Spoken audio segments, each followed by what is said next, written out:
kuri insiti zacu tubahaye ikaze nanone. Amazina yanjye ni Ineza Busogi Charlotte.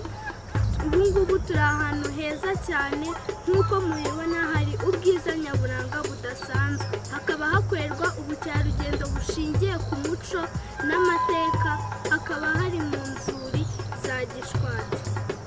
Kandi twasuye ibere rya Rugogwe kugira ngo turusheho gusobanukirwa umuco n'ibyiza nyaburanga by'igihugu cyacu.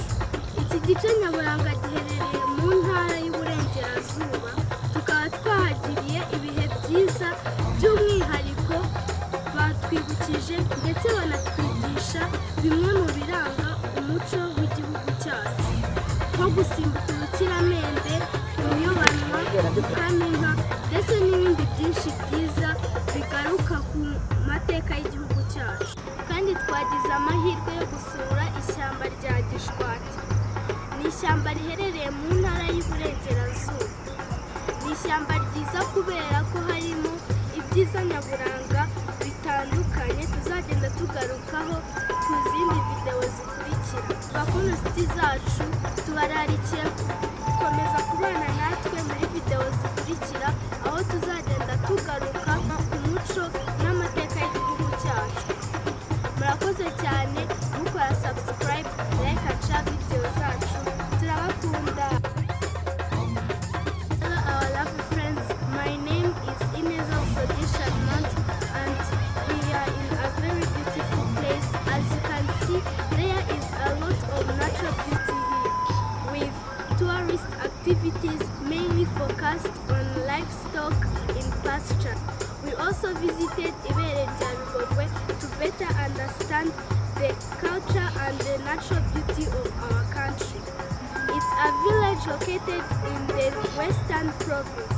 We really had a good time there. Especially they reminded us and taught us the culture of our country, such as high jumping, drying cows and other good things that are part of our cultures. We also had a chance of visiting Gishwati Mukura forest. It is a beautiful forest because it has many natural beauties that we will talk in our upcoming videos. Thank you for supporting us. Do subscribe, like and share our videos. We love you.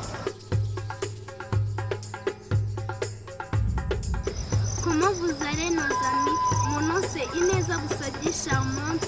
On est dans une bonne endroit. Comme vous pouvez le voir, il y a beaucoup de beauté naturelle ici, avec des activités touristes situées sur des bétails dans le pâturage. On a eu l'opportunité de visiter Ibere rya Rugogwe pour mieux comprendre la culture et la beauté naturelle de notre pays.